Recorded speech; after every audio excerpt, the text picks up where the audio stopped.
자, 다시 한번 오늘 본문 1절과 2절만 우리 다 같이 한번 읽어보도록 하죠. 오늘 본문 1절과 2절만 다시 한번 읽겠습니다. 시편 135편 1절 2절 시작. 할렐루야, 주님의 이름을 찬송하여라. 주님의 종들아 찬송하여라. 주님의 집 안에, 우리 하나님의 집들 안에 서 있는 사람들아.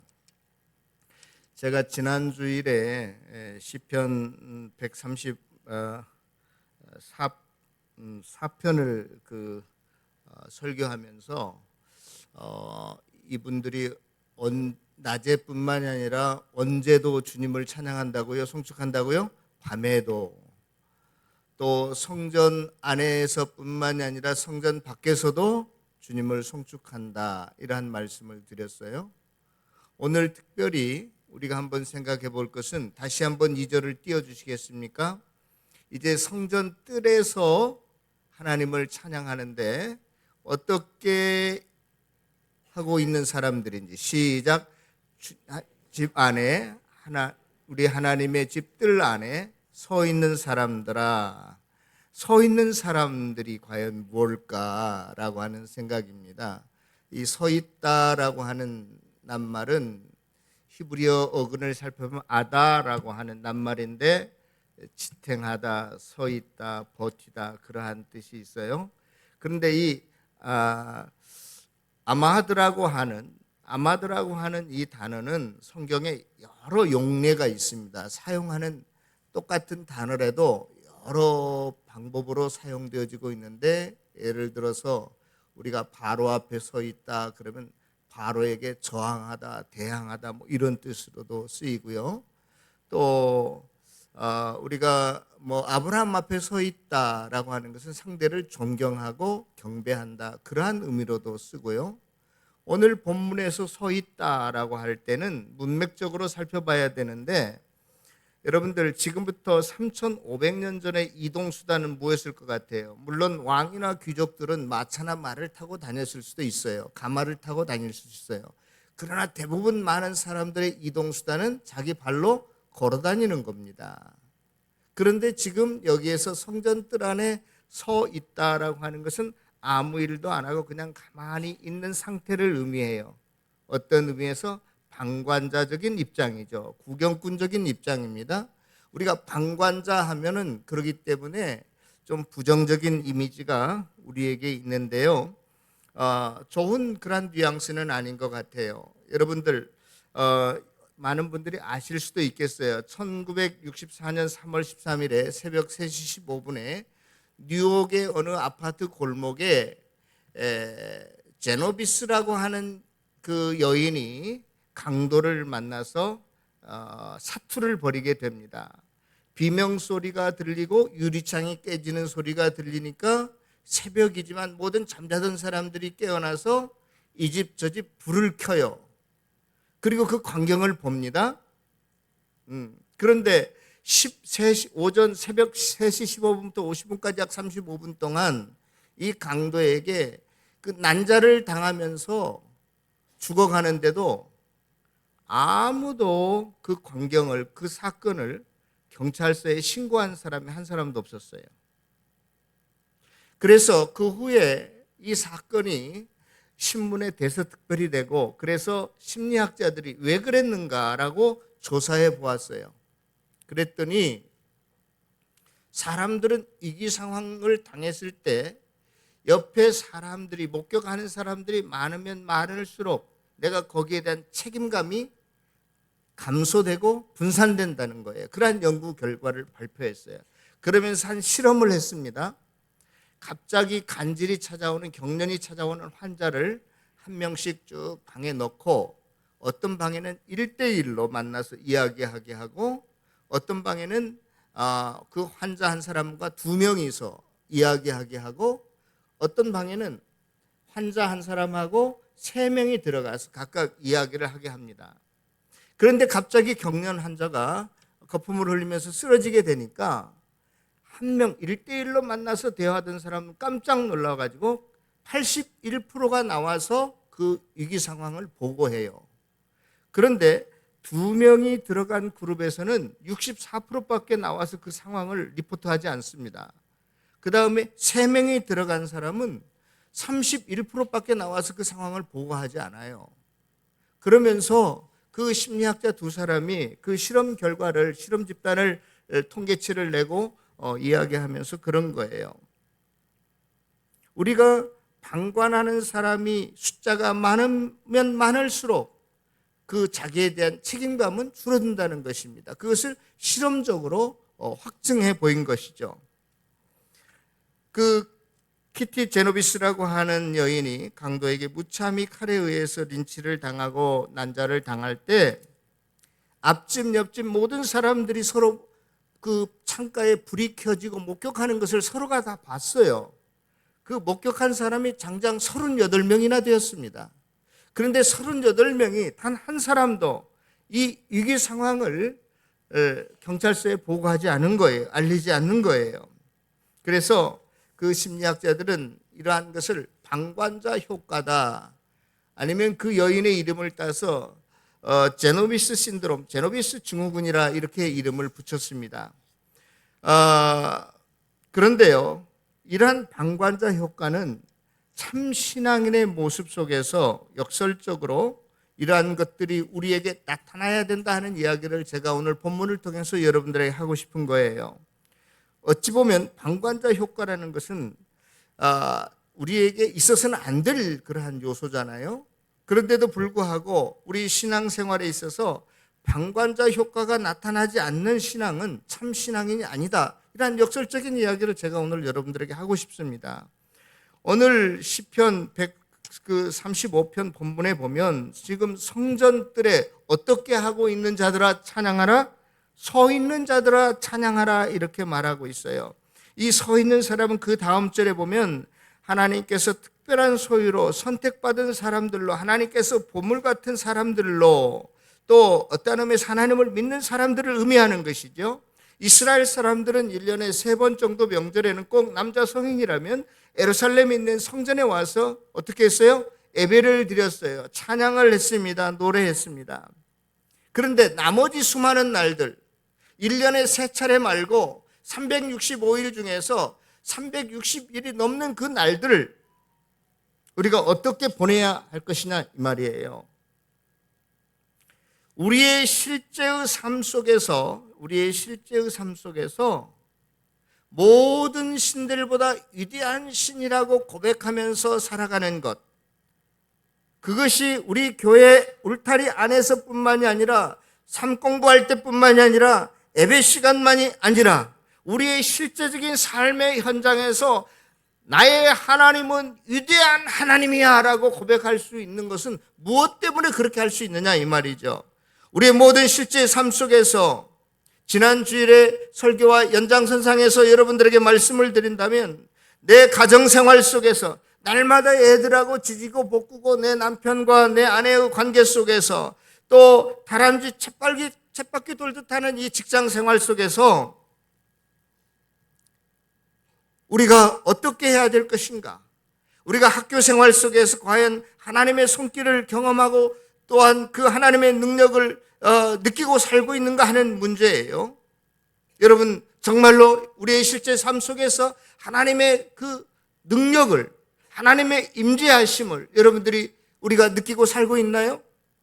우리의 삶 속에서 내가 또다시 교회 문 밖을 나가면 돈 때문에 고민이 되고 걱정하고, 또 자식 문제 때문에, 건강 문제 때문에, 내 앞날에 대한 두려움과 불안 때문에 걱정하는 분들이 계세요. 내 자녀가 이번에 입시에 실패한 것 때문에 또 골머리를 앓는 부모님이 계십니까? 어찌 보면 그런 분들은 돈이 자기의 삶 속에 위대한 분입니다. 자식이 제일 높은 사람이에요.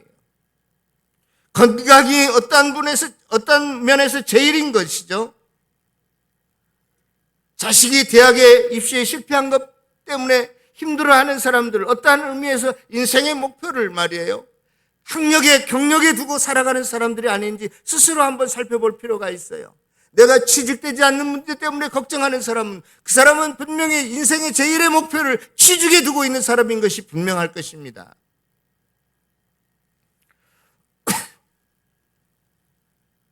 그러나 내 실제의 삶 속에 만왕의 왕이시여 모든 것을 할 수 있는 능력의 하나님이 나와 함께 하심을 믿는다면, 내 앞으로의 한 달 후의 일, 1년 후의 일을 하나님께서 아시는 분으로 내가 믿는다면,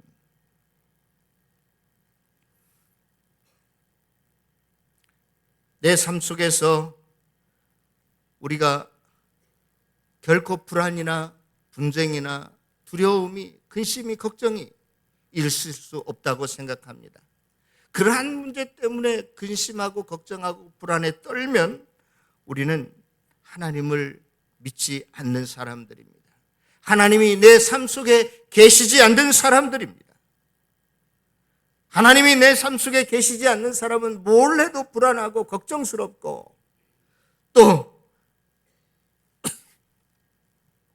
불평과 불만으로 가득 채워질 수밖에 없다는 사실을 알아야 돼요.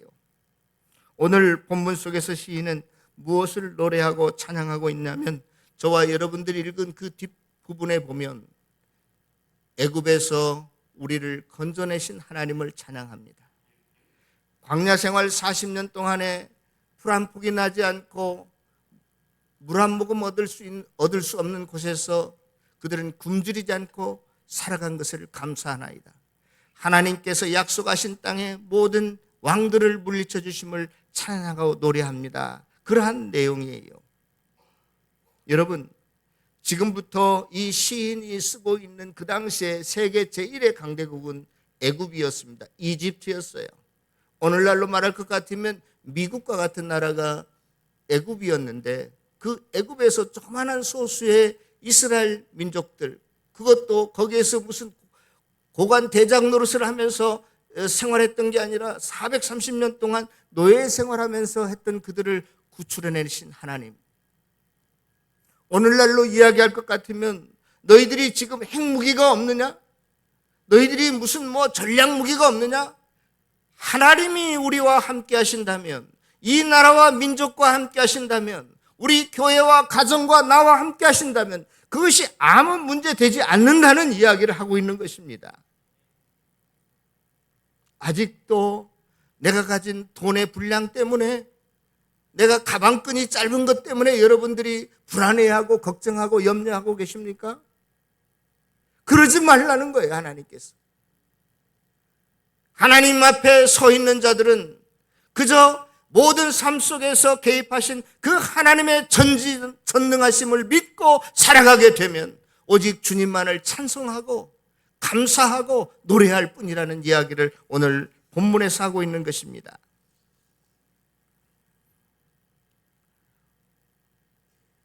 사랑하는 성도 여러분, 제가 오늘 여러분들의 문제가 무엇인지 모르겠습니다. 어떤 분들은 가정의 일로, 형제의 일로, 경제적인 일로, 건강의 일로, 자녀의 문제로, 시부모의 문제로, 친정의 문제로, 가족 간의 문제로 힘든 분들이 있을 수 있습니다. 그러나 이러한 크고 작은 모든 문제들 속에 내가 그 일을 맞닥뜨려서 1대1로 관여하는 저와 여러분들이 아니라는 거예요. 우리의 삶 속에는 그 문제 앞에 내가 1대1로, 그렇게 1대1로만 그 관계를 맺으면 모든 일들이 나에 대한 책임이에요. 내 책임이에요. 내가 해결해야 돼요. 내가 그 문제를 풀어야 돼요. 그러나 그리스도인의 삶 속에는 나와 그 문제 앞에 누가 개입하고 계시는 거예요? 누가 나와 함께 하시는 거예요? 하나님이 함께 하고 계신다는 것입니다. 그 하나님은 그 당시 세계 최고 강대국인 애굽에서도 우리를 구출하신 분이요, 홍해를 건너게 하신 분이요, 광야에서도 줄이지 않게 우리를 먹이신 분이라는 거예요. 그렇다면 우리의 그 문제를 대하는 삶의 태도가 어떻게 해야 되겠냐 이 말이죠. 홍해를 건널 때 하나님께서 이스라엘 백성들에게 앞에는 시퍼런 홍해가 있고 뒤에는 애국 군대가 또다시 쫓아오고 있는데, 그때 하나님께서 이스라엘 백성들에게 하신 말씀이 있어요. 뭐라고 말씀하셨죠? 너희는 가만히 있어라. 아무 일도 하지 말아라. 어떠한 의미에서 너희들은 구경만 해라. 방관자가 되어라. 그런 뜻 아니겠습니까? 문제는 저와 여러분들이 이 일 속에 하나님이 개입하시지 않고 나와 하나님이 함께 하심을 믿지 않기 때문에 모든 것을 맞닥뜨려서 1대1로 맞닥뜨려서 내가 해야 된다라고 하는 이 생각이에요. 내가 발벗고 나서야 그 일이 해결될 수 있다는 거예요. 여러분, 앞으로는 우리 나대지 맙시다. 내가 뭘 안다고 입을 함부로 열지 맙시다. 그 일은 내가 개입해서 해결될 문제가 아니라 누가 개입하면 해결될 문제예요? 하나님이 개입하시면 해결될 문제이기 때문에 우리는 어떠한 의미에서 모든 의미에서 물론 비유적인 말씀이지만 방관자의 입장을 하고 살아갈 때 그 사람은 참 믿음의 사람이다. 우리가 이렇게 말할 수 있다는 것입니다. 모든 것을 1대1로 맞닥뜨리고 있으면 모든 것을 내가 책임질 수밖에 없어요. 그러나 이제는 나 혼자만이 아니라 나와 함께 하신 하나님을 믿을 수 있기를 바랍니다. 내 안에 오신 나와 함께 하시는 그 하나님이 내 삶 속에 끼어드셨어요. 이제는 더 이상 내가 그 일을 해결하려고 하지 마시고 하나님께서 그 문제를 이끌어 가시도록 내어드릴 수 있는 저와 여러분들 되시기를 바랍니다. 그분이 내 과거와 현재와 미래까지도 다 아시고 계시는 전지하신 하나님이십니다. 모든 것을 할 수 있는 전능하신 하나님이십니다. 그분이 정말로 위대하신 하나님이십니다. 그 하나님이 저와 여러분들을 또 어떻게 하시느냐? 택하시고 사랑하신다는 이야기예요. 그 전지전능하신 하나님이 저와 여러분들과 함께 하시는 것뿐만이 아니라 저와 여러분들을 사랑하신다는 이야기예요. 여러분, 참새 한 마리도 하나님의 허락이 없이는 땅에 떨어질 수 없는데 그렇다면 내 앞에 놓여진 이 문제가 참새 한 마리 값도 안 된다는 이야기예요. 저와 여러분들의 목숨이 그렇게도 하찮은 겁니까? 제노비스가 강도를 만나서 칼로 난도질을 당할 때 그 끔찍한 현장을 보고도 많은 사람들이 있었기 때문에 내 책임이 아니다라고 생각했어요. 그러나 1대1로 그 사건을 목격했다면 분명히 그 사람은 경찰에 신고했을 것입니다. 그러나 신앙생활에 이것을 적용해 본다면 거꾸로 역으로 우리는 하나님과 나와 함께하기 때문에 내가 그 일에 대해서 결코 서두르려고 해서는 안 돼요. 내가 그 일을 해결하려고 해서는 안 돼요. 그 일을 하나님이 해결해 주시고 완성하시고 복 주실 것임을 우리가 알기에 하나님만이 하실 수 있는 일임을 알기에 우리는 어떤 의미에서 신앙은 방관자적인 입장을 취하는 것이다. 태도를 갖는 것이다 라고 하는 것 잊지 않았으면 좋겠습니다. 여러분, 베드로가 감옥에 갇혔을 때 실은 베드로는 내일 사형 선고가 떨어지면 형장의 이슬로 사라져야 합니다.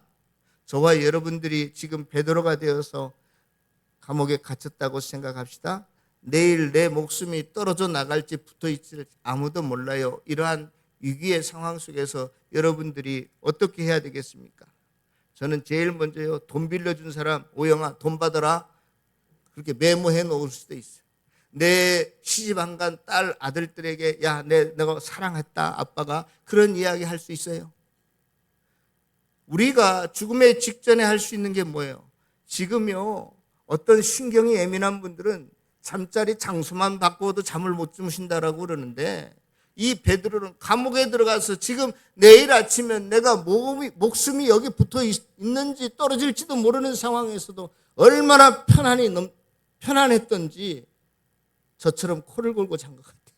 성경에 코를 골았다는 말은 없지만 하여간 너무나 편안하게 잠을 잤던 것 같아.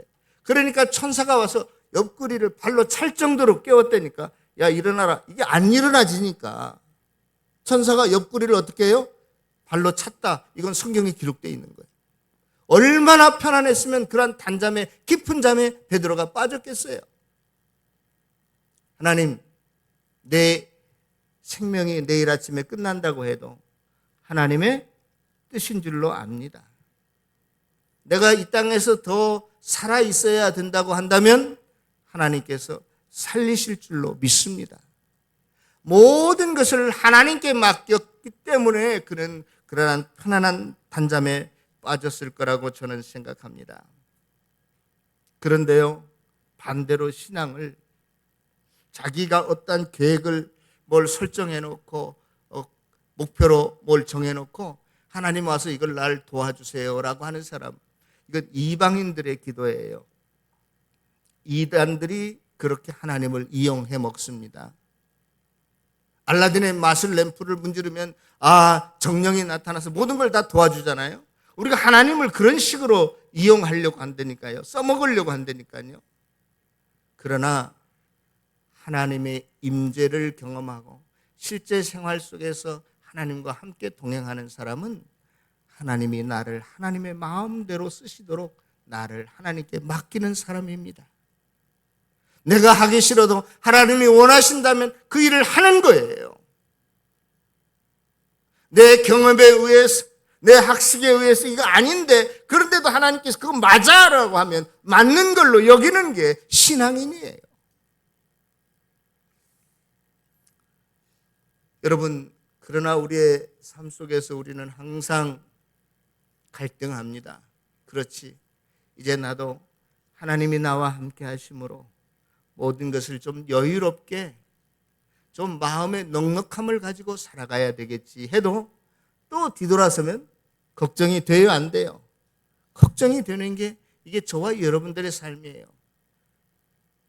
그러나 이때 저와 여러분들이 항상 생각하고 붙잡아야 될 것은 주님의 십자가입니다. 주님의 십자가에 내 욕망과 내가 정해놓은 그 계획과 목표들을 다 못 박아 버리고 내가 없어지고 하나님이 선택한 사랑하는 사람답게 내가 그 일에 대해서 방관자가 되어질 때에 그때부터 눈에 보이지 않는 하나님이 보이게 될 것입니다. 느껴지지 않던 하나님이 나와 함께 하심을 느끼게 될 것입니다. 내가 움직이지 말고 항상 성전뜰에 서 있는 자가 되어서 하나님을 찬양하며 살아갈 수 있는 저와 여러분들이 다 되시기를 축원합니다. 모세가요, 내가 이 민족을 위해서 뭔가 해버리라 생각하고 나왔는데 자기 민족과 애굽 민족이 싸워요. 예? 그러니까 어떻게 하죠? 애굽 민족을 쳐 죽여버려요. 그것 때문에 이 모세는 애굽에서 피난 생활을 하기 시작합니다. 저기 멀리 광야, 미디안 광야까지. 거기서 40년 동안 그저 양들하고 쓸데없는 시간 같은 시간을, 자기를 부정하는 시간을 보내요. 그리고 그가 이제 80살이 되었을 때 노구를 이끌고 어제처럼 또다시 양을 치는데 갑자기 그 광야에 가시나무 떨기가 타게 됩니다. 이거 항상 일어나는 자연 발화 현상이겠지, 산불이겠지 하고 지나가는데 생각이 달라졌어요. 다시 한번 뒤돌아보니까, 성경에 뒤돌켜 보니까 이상해. 이게 자연 발화가 돼서 이 떨기나무가 타면 3분 후에는 하얀 재만 남아야 되는데 아무리 쳐다봐도 떨기나무는 타지 않고 불꽃만 올라오는 거예요. 이상하지 않아요? 아니, 나무가 타면 나무가 5분 후에 10분 후에 다 말라 비틀어지고 재가 돼서 시커먼 재가 돼서 불꽃도 없어져야 되는데 여전히 불꽃은 계속 살아 올라가고 있습니다.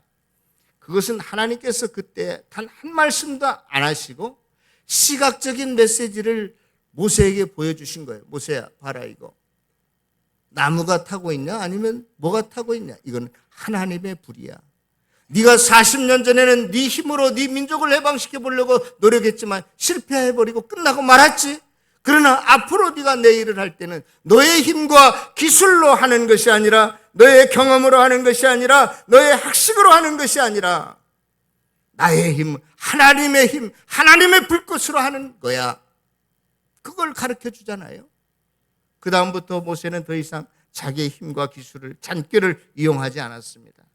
모든 것을 하나님께 맡기고 하나님께서 행하시도록 자기를 완전히 하나님께 의탁하고 하나님의 이끄심대로만 순종했던 모세가 되었습니다.